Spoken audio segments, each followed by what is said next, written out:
I used to be a registered nurse at a busy hospital, but I don't work there anymore. The things I experienced there, like what I'm about to tell you, drove me away from hospital nursing altogether. The hospital where I worked had this ridiculous policy. If you called off work 3 incidents within a 12-month period, you'd get counseling, which was just corporate speak for being written up. What they never explained clearly was how they counted these incidents. I learned this the hard way a few months into my job. I caught some bug and called off sick one day. I had the next day scheduled off already, but my supervisor called, practically begging me to come in because they were short-staffed. Being the dedicated nurse I was, I dragged myself in, feeling terrible. Working while sick only made my condition worse, so I had to call off again the following day. During my next shift, the nursing director pulled me into her office. She told me that I now had 2 incidents on my record, not one, as I'd assumed. Apparently, if I had just stayed home both days instead of trying to help out, it would have counted as a single incident. She warned me that one more call-off would result in formal counseling. Since I was still on probation, this was a serious threat to my job security. About 2 months later, disaster struck. My entire family, my husband, our 4 kids, and I got severe food poisoning from a restaurant. It was absolute hell. We were all taking turns between the toilet and throwing up in trash cans. At one point, we were just sprawled across the bathroom floors because nobody had the energy to move far from the toilet. Around 10 p.m., knowing I couldn't possibly work the next morning, I called the hospital. Somehow I ended up speaking directly with the nursing director. When I explained my situation about the food poisoning affecting my entire family, the director coldly reminded me that this would count as my 3rd incident and result in counseling.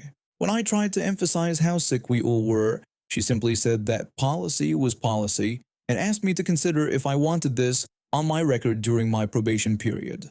I hung up the phone, frustrated and anxious. All night long, the sickness continued. I got absolutely no sleep.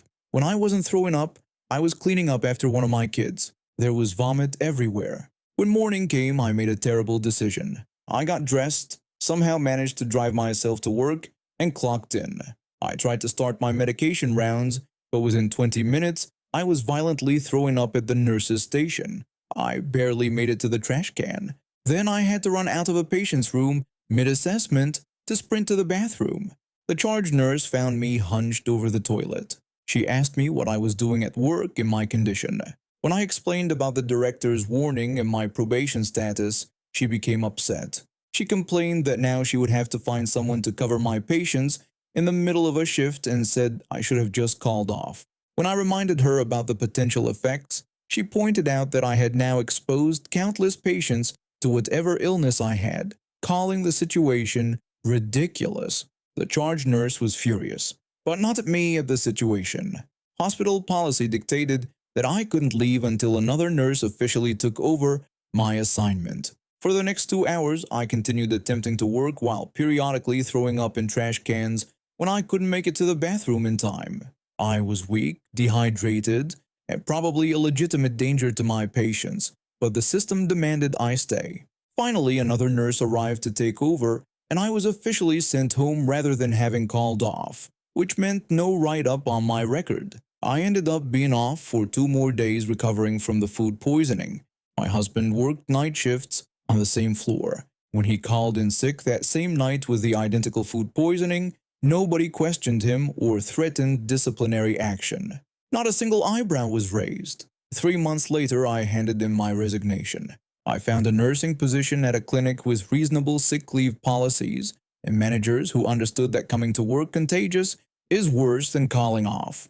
The hospital's inflexible policy didn't just hurt me, it put vulnerable patients at risk, all to maintain some arbitrary attendance metric that looked good on administrative reports. I work at a grocery store in a quiet part of town where we don't see much action from law enforcement. My job involves all the typical retail duties, but my least favorite task is collecting shopping carts from the parking lot, especially on hot days like today. One thing you should know about our store is that we have a clearly marked fire zone directly in front of the entrance. There are yellow lines painted on the pavement and multiple signs stating Fire zone. No parking or stopping posted along the storefront.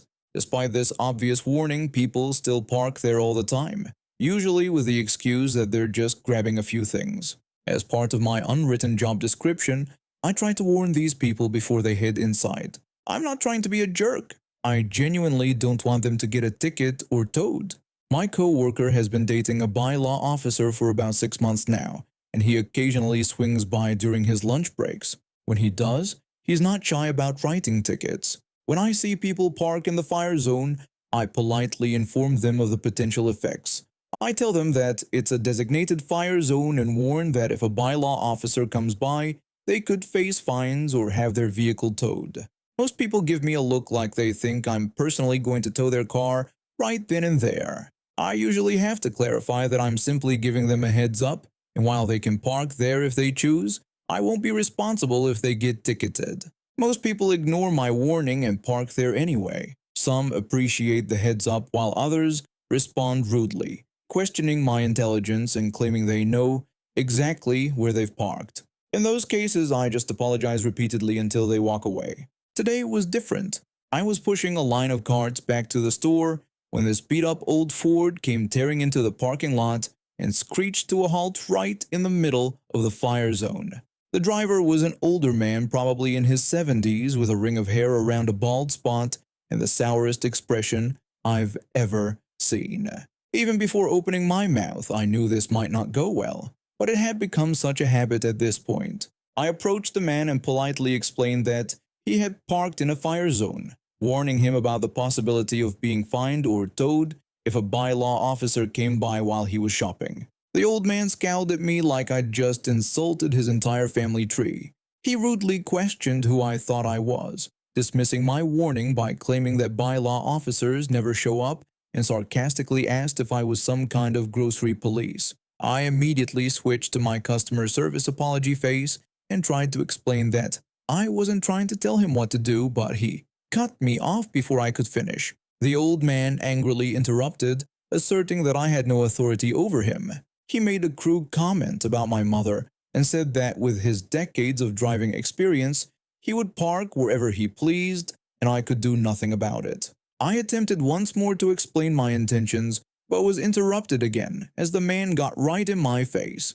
He jabbed his finger toward me and told me that I had no right to tell him anything.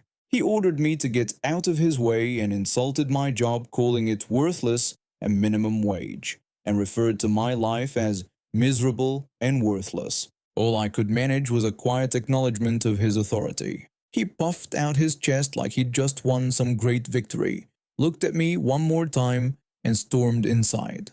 As the door closed behind him, I noticed a familiar vehicle pulling into the lot.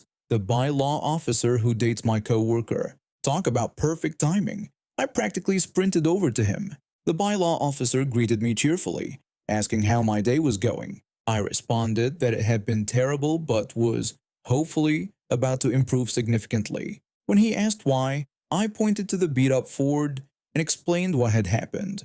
I described how the old man had verbally abused me when I tried to warn him about parking in the fire zone, and asked if he would consider giving the man some karma. The bylaw officer grinned. He'd mentioned before how much he enjoyed holding entitled people accountable. He agreed to help and reassured me he could take care of it. He grabbed his ticket book and headed over to the illegally parked car. I went back to collecting cards but made sure to keep an eye on the situation. The old man must have taken his sweet time shopping because he emerged from the store just as the bylaw officer was placing the ticket under his windshield wiper. I was inside by then, but I could still hear the commotion through the automatic doors. The old man was screaming and cursing loud enough for the whole parking lot to hear, while the bylaw officer just stood there explaining the ticket process and the appeals procedure. After a few minutes of this one-sided shouting match, the bylaw officer headed inside to visit my coworker. As he passed me on his way in, I jokingly offered to buy him a case of his preferred drink as a thank you, saying I'd have it waiting in the cooler the following week. He just laughed, shook his head, and continued on his way. It wasn't much, just a $150 fine, but seeing that angry old man get exactly what I'd warned him about felt like justice to me. I'm a dog person, My family had at least two dogs at any given time growing up, so when I moved into my own place, getting a dog became my top priority. After months of research and saving up, I brought home an adorable English bulldog puppy. He instantly became my best friend and daily companion. I work from home, which means I can take him for walks whenever we both need a break from being cooped up inside. There's a small park near my apartment that's perfect for our daily strolls. It's usually quiet with just a few other dog walkers or joggers passing by. My bulldog isn't the most energetic dog, but he enjoys the fresh air and occasional socializing with other dogs. Earlier today, what should have been our normal, peaceful walk turned into something completely unexpected. We were just making our usual loop around the park when I noticed a woman and her son, who looked about 10 years old, watching us from a nearby bench. Before I could even register what was happening, the kid jumped up and came running full speed toward my dog. Without any warning or asking permission, he dropped to his knees and started aggressively petting, more like squeezing my bulldog. His mother just stood there, not saying a word about her son's behavior. Now, I don't usually mind when people want to pet my dog. He's a gorgeous English bulldog with that adorable squishy face that people can't resist. He gets plenty of attention when we're out, especially from children. But this kid came charging at us without asking and was handling my dog pretty roughly. Plus, with COVID still being a concern, I wasn't comfortable with a stranger touching my dog without permission. I gently pulled my dog back and told the boy that my dog doesn't like to be pet. The mother finally approached us and started asking typical dog owner questions. She asked how old my dog was, and I simply told her he was 3 years old. Then she asked for his name, which I politely shared with her. She seemed nice enough at first, smiling and nodding as I answered. Then her expression changed. The woman suddenly asked me how much I wanted for my dog. I awkwardly laughed, thinking she was joking, and explained that my dog wasn't for sale. She persisted and offered me 100 euros for him. I was completely taken aback. My family and I had gotten him from a reputable breeder, and he had cost significantly more than that. But price wasn't even the point. He was my companion, not a product. I declined her offer again, making it clear that he wasn't for sale at any price. The woman then started pleading with me, explaining that her son had been very sad at home doing nothing all day and that a dog would really cheer him up. I shook my head and told her that while I understood her situation, this was my dog and he was part of my family. She then pointed out how much my dog seemed to like them, suggesting that he appeared to prefer them over me. She wasn't wrong about one thing. My bulldog was excitedly sniffing around them. He always gets overly enthusiastic around new people, much more animated than he is with me after 3 years together. I explained to her that my dog simply gets excited meeting new people, but that doesn't mean he's for sale. I could see the mother's face getting redder by the second. Her jaw was clenched, and she kept looking between me and her son, who was now pouting dramatically. I politely told them that we should get going and wished them a nice day. I tried to walk past them to continue our route, but as we passed, my dog suddenly lunged toward the kid, not aggressively, just playfully trying to get more attention. He loves children and always wants to play with them. I immediately pulled him back on his leash, so he didn't even get close to the boy, but the kid screamed anyway. The mother yanked her son backward and started shouting for help, claiming that my dog had attacked her son. Her screams caught the attention of everyone in the vicinity, including a security guard from the office building adjacent to the park. He quickly jogged over to us. The security guard asked what was happening. The mother told him that my dangerous dog had just attacked her son and tried to bite him. She demanded that my dog be taken away immediately. She was practically spitting as she yelled, pointing accusingly at my bulldog, who was now sitting calmly by my side, tongue lolling out, completely oblivious to the drama. The woman also accused me of not wearing a mask, claiming it was a crime, and said that I had deliberately coughed on her son. I hadn't coughed at all, and while I wasn't wearing a mask for my quick 5-minute walk where I rarely encounter anyone up close, I certainly wouldn't have approached anyone without one if I needed to interact. The security guard asked me if these accusations were true. I explained that I was simply walking my dog when they approached us. I described how the boy had started petting my dog without permission, and then the mother had tried to buy my dog from me. I told him that when I refused and tried to leave, my dog got excited and jumped a little, but I pulled him back immediately. I emphasized that my dog never touched the boy, and I certainly didn't cough on anyone. The security guard looked between us, then down at my peaceful bulldog. He told the woman that he didn't see any evidence of an attack and pointed out that my dog seemed perfectly calm. The mother became indignant, asking if he was calling her a liar and claiming her son was traumatized. She demanded to speak to his supervisor. The security guard explained that he was just there to maintain safety in the area, and since there was no immediate danger, we were both free to go about our day. The woman said this was unacceptable and threatened to report the security guard as well. He welcomed her to do that, then wished us all a good day. He nodded at me and walked back to his post. The woman looked at me, muttering something under her breath before grabbing her son's hand and storming off in the opposite direction. My bulldog looked up at me, seemingly confused by the whole situation.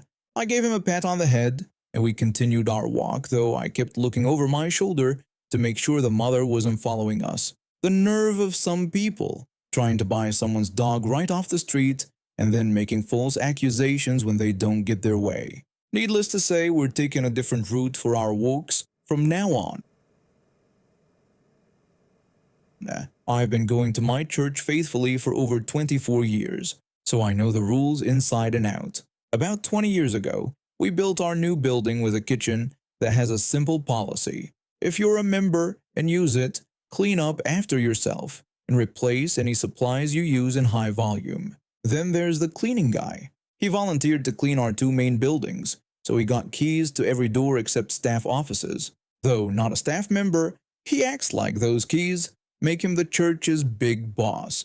He's always saying things about how the pastor personally gave him those keys, as if that grants him special powers. I usually stay quiet when people act foolish, but two things set me off. Don't mess with my family or my friends. One Sunday, after visiting my girlfriend's church, I grabbed a pizza for my family. On the way back, I realized I forgot plates, so I planned to get some from our church kitchen. When I arrived, I put the pizza in the dining area where my mom, sister, and nephew were waiting. As I headed to the kitchen, I saw the cleaning guy walking out.